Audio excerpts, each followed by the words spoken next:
It is way past midnight for Friday, August 29th.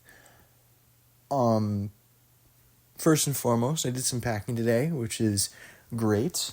I have significantly less stuff I'm bringing than last year because I have a lot less room than I did last year, and I don't even want to bother with decorations because I'm not even going to have the wall space.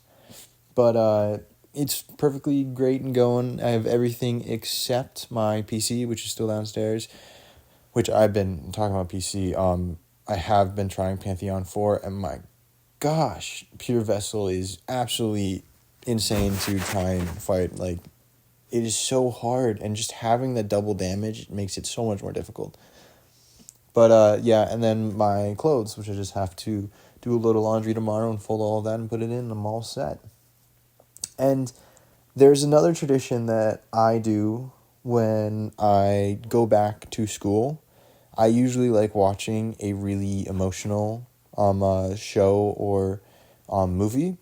Like when I've watched Violet Evergarden, 86, Great Pretender when I was in boarding school. And then for the first year I watched Satsume, Bubble. Then I went at the end of the year I went through like the Akira memories, Perfect Blue, Ghost in the Shell, and I liked watching those. But those were more so just for having fun. Then last year I watched Heavenly Delusion and Sunny Boy. And I mean, no explanation needed for those. But I wanted to continue the tradition, and I've been waiting for I wanted to just binge this show because I knew it was going to be pretty emotional. And I was not prepared for what Tokupi's Original Sin was in store for me. Because that was a masterpiece of a show that hurt to watch. Seeing all that suffering from very realistic problems. I mean, while some of them are definitely on the darker end of like a broken, like, I mean, it is just two broken families that have caused a circle of violence. I mean, it's Miranda has her broken family and then blames it on Shizuka. I'm not sure I'm getting those names right, but blames it on her and then creates that cycle of violence, and then causing her to be isolated and then having that toxic family. And then Wazuma has his own issues where he's dealing with the pressures like of academics and a prodigy brother, and and a mother who he doesn't seem to pay attention to him because he's always being compared to the brother. These are very, very realistic problems that people have. This isn't like a show introduces something and you're like, it's a problem, I get it, but it's kind of crazy, or it's like, that's a pretty far place to go to. These were so realistic that it's like you could go to a public school in any part of the US and you can be like, that person is Azuma, that person is Miranda, that person is Shizuka. Like, you see these people and you can be like, you'll be like,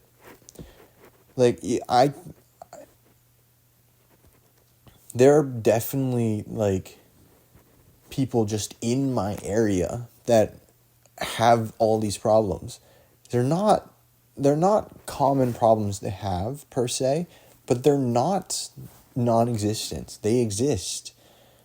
And it's so hard to watch, like, for me, maybe it's because in context I'm like older, but it's also like, I've seen Grave of the Fireflies, and that is a gut-wrenching movie, and it's meant to be like that.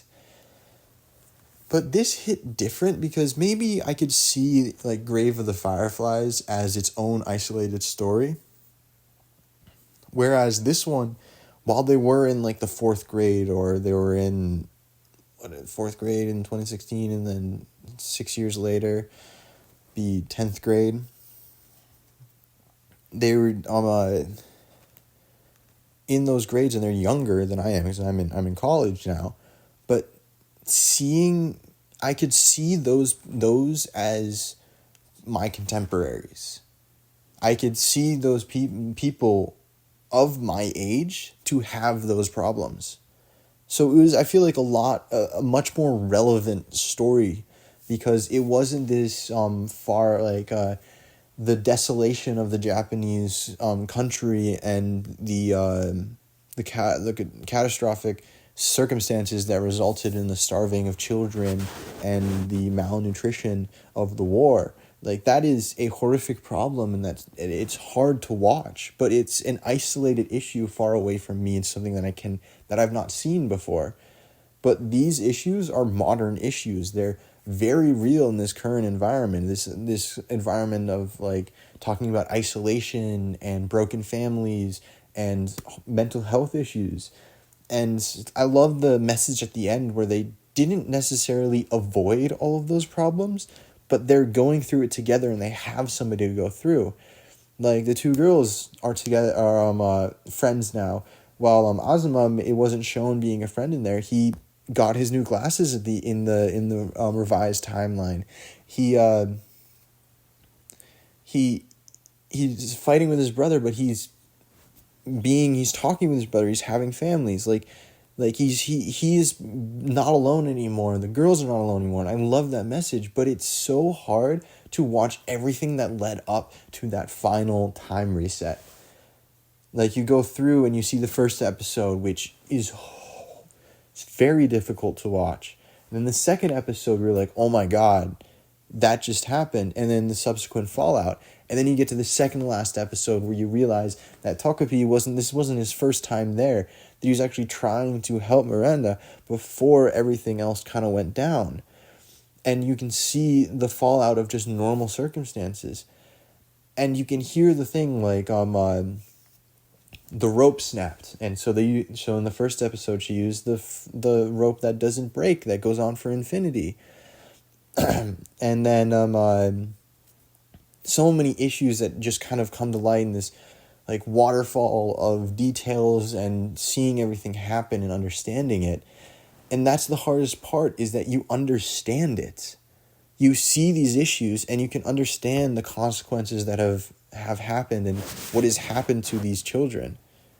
And so that's what makes it so hard to watch, is that it's not just a horrific story like Grave of the Fireflies. It's a story that has happened before.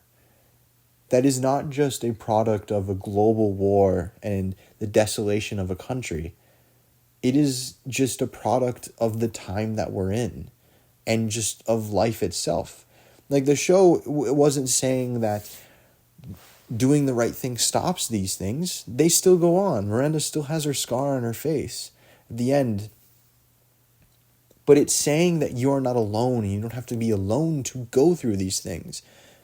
It's not saying that if everything is right, these things will not happen, which is the hardest part to comprehend when watching something like this. So tomorrow I will watch something that'll be a lot happier. Still, I would love that emotional. I'm debating if I want to watch Your Name, because that is a really good one, or A Silent Voice might be really good.